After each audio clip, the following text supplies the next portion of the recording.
따르릉 따르릉. 어머, 지순이 언니가 웬일이지? 여보세요? 예예.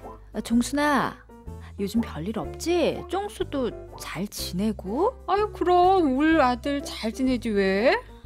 아유, 아니 내가 아는 사람이 글쎄 자기 딸이 쫑수랑 같은 반이 됐다고 걱정을 하더라고. 아니, 울쫑수랑 같은 반이 됐는데 왜?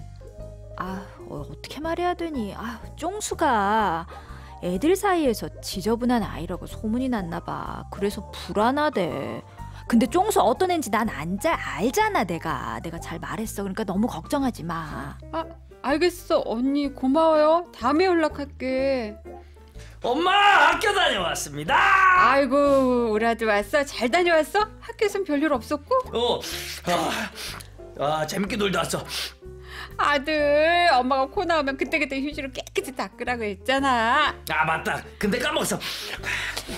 다음부턴 잘 닦을게. 아우, 쫑수야. 혹시라도 학교에서 힘든 일 있으면 엄마한테 꼭 말해, 알았지? 나 힘든 거 없는데. 알겠어. 아유, 우리 아들 저렇게 착하고 예쁜데 학교에서 괴롭힘 당하는 건 아니겠지? 네. 또 메소드 연기 한번 해주면. 여기 휴지 좀 주세요. 코 좀 닦게. 이렇게 착하고 순진한 우리 아들, 혹시 학교에서 아이들 사이에서 조금 따돌림을 당하거나 괴롭힘을 당하거나 놀림을 당하면 어떡하나. 근데 남의 이야기를 들어보니까 약간은 외톨이가 된 듯한 아들 때문에 고민이다 하시면서 익명을 요청하시고 저희에게 사연을 보내주셨거든요. 오늘은 유튜브에서 EBS FM 실시간 생방송 검색하시면 함께 하실 수 있습니다. 지금부터 저희가 사연을 소개해 드릴 텐데요. 여러분의 의견, 고민, 궁금증 함께 나눠주세요. 소개합니다.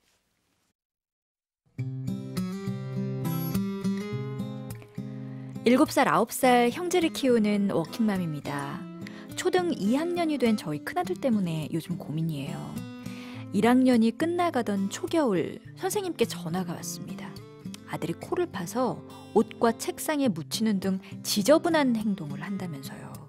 여자애들은 우리 아들이 가까이 오면 깍 하고 소리를 지르며 도망친다 하고, 남자애들도 지저분하다고 어울리려 하지 않는다고 하더라고요. 학교에서 코가 나오면 물티슈를 사용해서 처리하라고 선생님이 얘기도 해주셨는데 잘 지켜지지 않아 전화를 하셨대요.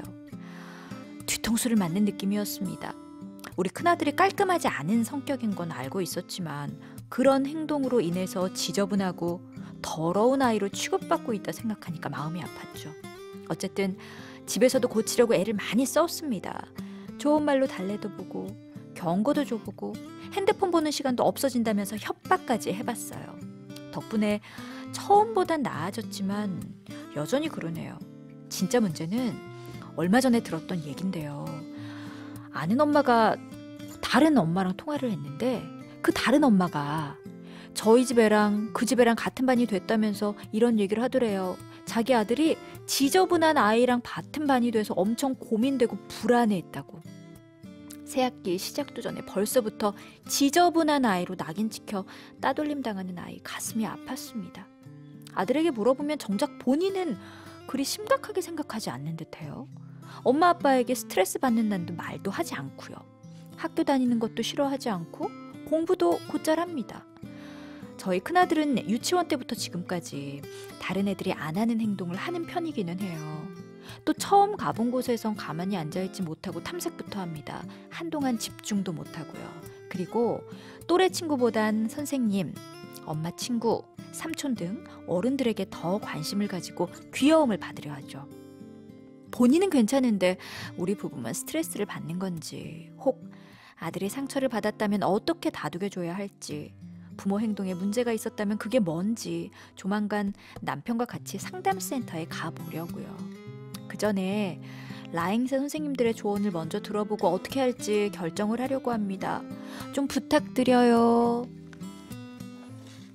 지금 이제 이 아이의 경우는 사회성이 좀 낮다고 볼 수가 있어요. 결국 사회적 적응을 못한다고 볼 수 있거든요. 그러니까 본인은 하나도 힘든 게 없는데 잘 적응하는 게 아니에요. 이렇게 얘기할 수도 있지만 네. 우리가 사회적 적응이라는 것은 나도 잘 지내야 되지만 타인도 불편한 게 없어야 되거든요. 그래서 그 사회적 적응이 어려운 상태인데 그 부분의 이제 원인은 그러니까 자기 행동이 남에게 어떤 영향을 미칠지 인식을 잘 못하고 내가 어떤 행동을 하고 있는지 잘 모르는 거예요. 자기가 코를 후벼서 아무데나 이렇게 문지르고 코 나와도 그러고 이런 행동을 하고 있는 걸 인식을 못하면서 이 행동이 친구들에게 어떠한 영향을 주는지 왜 싫어하는지 얼마나 싫어하는지 잘 모르는 거고요. 네. 그리고 우리가 사회적인 관습이 있잖아요. 규칙이 있죠. 뭐 휴지는 휴지통에 버리고 코가 나오면 뭐 휴지로 닦아서 버린다. 그러니까 이런 부분에 대한 인식이 거의 안 된 거거든요. 그래서 이런 부분이 이제 어렵게 되면 사실 적응에 어려움이 생기게 돼요. 그래서 본인은 괜찮다고 느끼지만 실은 지금 사회적 적응이 좀 어렵다고 볼 수가 있어요. 그렇구나. 근데 이제 언뜻 생각하기에 이제 우리가 어른이라 그런가 모르겠는데, 아이 남자아이들 그럴 때 그럴 수도 있지, 뭐 코도 이렇게 닦을 수 있고 뭐 그러 괜찮지 하는데 아이들 입장에서는 그게 굉장히 좀 피하고 싶고 지저분하고 더럽게 그렇게 생각이 되나 봐요. 이건 좀 걱정이네요. 좀 그럴 수도 있는데 저는 또 그런 생각도 드네요. 네. 혹시 이 아이 굉장히 머리가 좋은 아이가 아닐까요? 어떻게 왜 그런 거 무슨 있잖아요. 무슨 얘기 하려고 아니, 그래요? 제 주변에 가끔 머리 네. 좋은 사람들 보면은 좀 이상하리 많지 좀 지저분한 사람들이 있거든요. 아, 약간 머리도 이렇게 막 좀 이렇게 별로 두건 신경 머리에. 쓰지 않는 그런 거 예. 개의치 않은 근데 자기는 천재야 막. 자기는 고민할 게 너무 많은 거야. 그래서 지금 친구들은 별로 없고 윗사람과 어울리고 싶어 한다는 것에서도 저도 어렸을 때 제가 천재라는 얘기는 아니고 제가 어렸을 때 저희 형이 7살 터울이지잖아요. 그래서 또래 친구들과 대화를 나누면 조금 뭐 수준이 낮다라는 생각을 종종 하곤 했었거든요. 그래서 혹시 이 아이도 혹시 수준이 굉장히 높은 게 아니냐, 아. 혹시 천재가 아니냐. 네. 지금 학습 상황은 괜찮은 것 같거든요. 예, 예. 네, 공부도 제법 한대요. 그러니까 제법 한다는 게 약간 겸손도로서 굉장히 잘할 수도 있거든요. 어. 그래서 이제 그런 얘기 했는데 예전에 저희가 이제 요것과는 좀 다른 의견이었는데 백종원 선생님과 약간 상담을 한 적이 있었어요. 그래갖고 어느 한 부분이 유독 발달한 것보다 골고루 발달하는 게 낫다라는 얘기를 해 주셔가지고 저는 이제 이 친구는 이제 한 곳이 굉장히 발달된 친구 같긴 한데 이제 선생님의 얘기를 빌려 생각해 보자면 그것도 지금 현 사회를 살아가는데 조금 조정해야 되는 부분인가라는 고민. 예. 그러니까 그 타인에 대한 평가가 과거에는 그렇게 많지가 않았어요. 근데 지금은 사실 일거수일투족이 다 입에 오르고 있거든요. 그래서 어느 부분이 탁월하게 이렇게 유능하더라도 그거가 발달할 수 있도록 사회가 그냥 놔두지를 않아. 그러니까 쟤는 뭐가 안 됐고 뭐가 부족하고 쟤는 좀 이상하고 그렇게 되면은 그 부분을 전혀 인식하지 않던 친구도 내가 이상한가? 그러면 계속 이제 그거를 생각하다 보면 우리가 이제 어려서 부정적 자아상이란 말을 하거든요. 내가 좀 이상한 사람인가? 이렇게 생각하다 보면 자기가 잘난 점, 좋은 점을 파악하기도 전에 그렇게 이제 부정적으로 갈 수가 있어서 이 사회적인 기술이나 이제 사회성은 그 아이를 보호해 주는 역할을 하거든요. 그래서 그런 부분 때문에 보호가 된 상태에서 자기가 발전하는 건 쉬운데 어느 한 가지 능력은 뛰어난데 사회적인 부분이 약할 경우에는 그 능력을 발휘할 때 좀 어려움이 생긴다는 거죠. 그래서 좋다 나쁘다로 구분하기는 어렵지만 살아가는 게 어떤 게 편하고 어떤 게 어렵다로 따진다면 사회성으로 골고루 발달된 게 편하긴 해요. 네.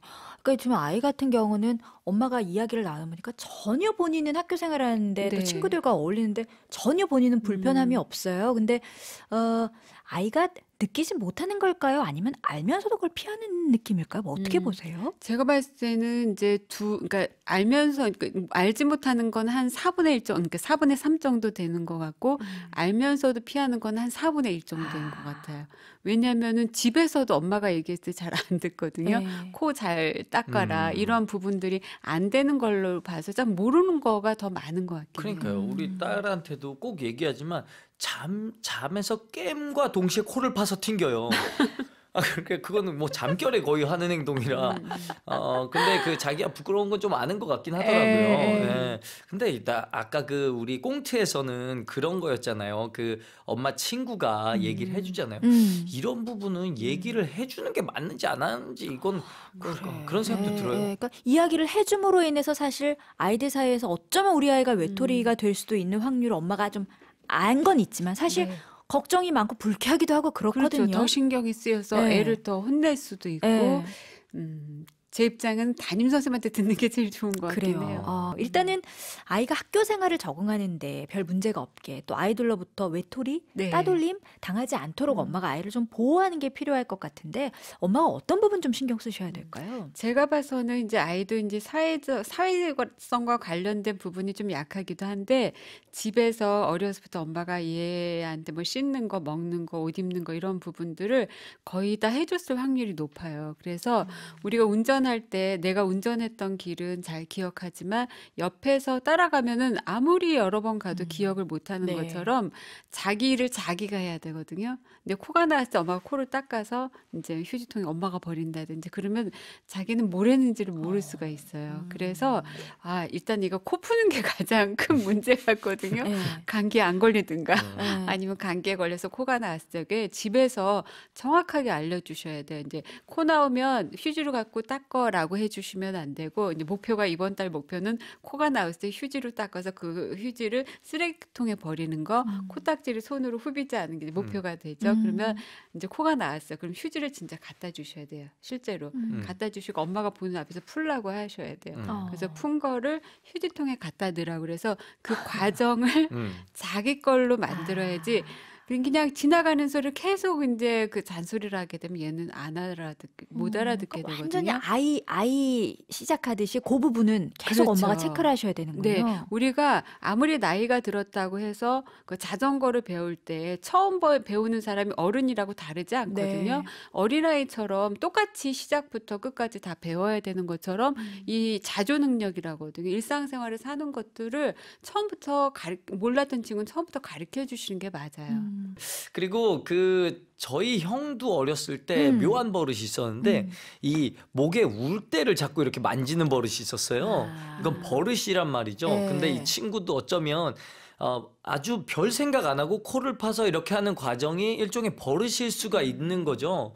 그래서 버릇을 고치기는 참 쉽지 않잖아요. 그래서 이 버릇의 형태를 또 다른 형태로 흘러갈 수 있게 이렇게 또 재미를 만들어줘야 될 거예요. 파가지고 뭐 이렇게 튕기거나 어디 붙이는 거 말고 최소한도 방향을 바꿔서 코 파가지고 한 곳에 계속 모은다든가. 그러니까 이게 통 같은데. 말하자면 우리가 이제 아이들이 손가락 빨고 네. 뭐 이렇게 귀 만지고 하는 버릇처럼 어쩌면 이 아이에게는 코를 파고 코를 푸는 게 버릇, 습관이 네, 되어버린 게 아니냐는 말씀이신 것 같아요. 그 부분은 좀 이거하고도 관계될 수 있어요. 좀 심심했을 확률이 있어요. 근데 아이가 순했을 확률도 높고 그래서 엄마가 우리 너무 예쁜 아이고 천사 같다라고 표현한 점에서 되게 순했을 확률이 있는데 순하니까 혼자 이렇게 얘는 혼자서도 잘 놀아요. 혹시 그러지 않았을까? 그러면 혼자서 노는 거가 한계가 있는데 우연한 행동에 애들이 재미를 봐요. 그래서 이제 코로 후변데 너무 시원하단 말이에요. 그렇지. 그러니까 또 후비고 그러고 이제 그냥 버리고 그런 부분도 혹시나 있지 않을까. 네. 그러니까 우리가 한 아이의 행동을 이해하는 데는 물론 이제 재밌는 부분도 있고 그런데 그 밑에 무엇이 연결돼 있나 생각해서 그 아이를 정말 이해해서 잘 도와주는 거. 왜냐하면 이 아이에겐 되게 심각한 문제일 수가 그렇죠. 있거든요. 네, 그리고 네. 엄마한테도. 그래서 제가 보기에는 되게 순했던 아이였던 것 같고 심심해서 혼자 놀았지 않았을까? 그래서 지금 친구들한테도 관심이 없지 않을까 이런 생각이 들어요. 그렇군요. 그러면 이제 집에서 엄마가 함께 학습을 한다든지 놀이를 한다든지 하는 부분도 조금 더 신경을 써주셔야 될까요? 네, 조금 더 지금보다 한 2배 정도는 더 신경 써주시면 좋을 것 같아요. 우리 첫 번째 사연에 대해서 해주고 싶으신 말씀, 선생님 말씀도 좀 들어볼까요? 그러니까 엄마는 지금 되게 마음이 불편하시고 힘드실 거예요. 근데 저는 그러니까 이 아이가 사회적으로 잘 적응할 수 있게 도와주는 것도 좋은데, 그러니까 다른 우리 친구들, 엄마들은 좀 기다려주고 좀 다른 행동, 그러니까 뭔가 이렇게 좀 또 아이들마다 각각 특이한 행동들이 있잖아요. 그걸 네. 좀 지켜봐주고 그걸 또 이제 용납해주는 그런 것도 아이들이 가질 수 있게 좀 같이 독려해주면 좋겠다는 생각이 들어요. 그러게요. 정수님.